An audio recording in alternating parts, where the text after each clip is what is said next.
सचिनजी सत्याच्या मोर्चासाठी आता दाखल झालेली आहे। साधारणतः पाहायला गेलं तर नेहमी सत्तेसाठी तुम्ही धावताना पाहिलं, सर्व विरोधक एकवटलेले आहेत, सत्यासाठी आता लढाई आहे। बघा, सत्य एका बाजूला आहे आणि असत्य मुक मोर्चा काढायला निघालेले आहेत। खरं तर बघायला गेलं तर हा मोर्चा, हा सत्याचा मोर्चा हा इलेक्शन कमिशनच्या विरुद्ध आहे। भारतीय जनता पार्टीला एवढं दुखायचं काय गरज आहे? आणि ते मुक मोर्चामध्ये बसतायत।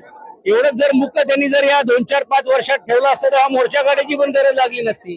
तर एका बाजूला लोकशाहीची गळाचेप करायचं आणि हा जे लोकांमध्ये पुरावेनिशील आम्ही मांडण्याचा प्रयत्न करतो त्यावेळी टीका करायचं आणि हा मोर्चा निघाला म्हणून घेऊन मुक मोर्चा काढायचं, काय चाललंय का?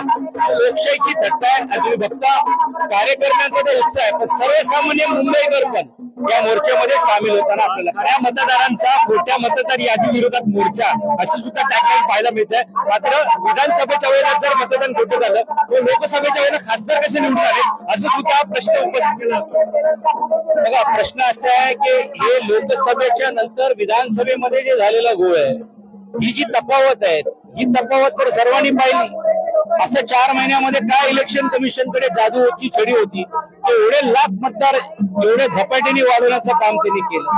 आणि तुम्ही हेही बघितलं असेल की संध्याकाळी 5च्या नंतर हा मतदान एका वेळी एवढं वाढलं। हे म्हणजे मुंबईकर किंवा महाराष्ट्राची जनता काही मूर्ख नाहीये, हेच जे लोकांच्या मनामध्ये संभ्रम आहे, ही सत्यता या सत्यता मोर्चाच्या माध्यमातून लोकांच्या समोर यायला पाहिजे आणि इलेक्शन कमिशनला जाग यायला पाहिजे, म्हणून आम्ही इकडे एकत्र। प्रेझेंटेशन सुद्धा तुम्ही दाखवलेलं होतं, राज ठाकरेंनी दाखवलं, आदित्य ठाकरेंनी दाखवलं, मात्र त्या प्रेझेंटेशन वरती सुद्धा प्रश्न उपस्थित केले जातात। बघा, प्रश्न उपस्थित कोण करतोय? इलेक्शन कमिशनने उपस्थित करावं ना, आम्ही त्याला उत्तर देऊ। पण ह्याला प्रश्न विचारण्याचं काम सत्ताधारी करतायत, त्यांना एवढं काय लागतं? उलट त्यांनी सांगायला पाहिजे असं होऊ जाऊ द्या कारवाई, जी वस्तुस्थिती आहे सर्वसामान्य लोकांच्या मनामध्ये येऊ द्या। मग आज आमचा मोर्चा निघाल्यानंतर मुक मोर्चा काढायची त्यांच्यावर ही वेळ काय येते याच्यावरून स्पष्ट होतं। धन्यवाद आमच्याशी बातचीत केल्यानंतर। तर आपण पाहतो एकीकडे सत्याचा मोर्चा हा सर्व विरोधकांचा सुरू आहे, तर दुसरीकडे मुक मोर्चा हा विरोध पाहायला गेलं तर सत्ताधाऱ्यांकडून काढला जात आहे। त्यामुळे निश्चित हे सर्व सगळे आक्रमक झाल्याचं पाहायला मिळत आहे। इथे आपण पाहतो इकडे सर्व हे मनसैनिक असतील, शिवसैनिक असतील, हे या ठिकाणी दाखल झालेले आहेत। इकडे आपण पाहतोय ज्याप्रमाणे आपण पाहतो या ठिकाणी या मोर्चासाठी इथे आपण पाहतोय मोठ्या प्रमाणात गर्दी आपल्याला पाहायला मिळत आहे। निश्चितच आपण या ठिकाणी आपण बातचीत करणार आहोत। आपल्यासोबत शिवसेनेचे ज्येष्ठ नेते सुभाष देसाई त्यांच्याशी आपण या ठिकाणी बातचीत करणार आहोत। सुभाषजी, निश्चितच आपण पाहतो उद्धव ठाकरे सुद्धा या ठिकाणी दाखल होतील मोठ्या प्रमाणात या ठिकाणी। आता पाहायला गेलं तर या ठिकाणी मोर्चेकरी हे आपण पाहतो या ठिकाणी सगळे मोर्चेकरी या ठिकाणी जमण्याचं पाहायला मिळत आहे। सत्याचा मोर्चा जो तो या ठिकाणी काढला जात आहे। इथे आपण पाहतोय या ठिकाणी साधारणतः पाहायला गेलं तर ही सगळे दृश्य लाईव्हच्या माध्यमातून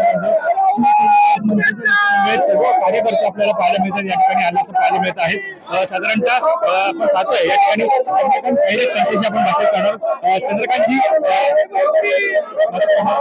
चंद्रकांतजी, सत्याच्या मोर्चासाठी तुम्ही दाखल झालेले आहात, काय सांगाल? एकंदरीत सत्याचा मोर्चा काढला जात आहे, खोट्या मतदार यादी विरुद्ध खऱ्या मतदारांचा हा मोर्चा पाहायला मिळतो, काय सांगाल? खऱ्या मतदारांचा हा मोर्चा आहे आणि मी या ठिकाणी आपल्याला सांगतो की लोकांना कळलं की हे मत चोरी करून त्या ठिकाणी निवडून येत आहे। आता हे कधी होणार नाही, त्यासाठी हा संताप। ज्या प्रकारे तुम्ही मतदार याद्या दाखवल्या, भोळ दाखवला, मात्र तरीही ऐकायला तयार नाही। त्यांचं म्हणणं आहे की ते फक्त एक शाखा आहे, भाजपची शाखा आहे इलेक्शन कमिशन।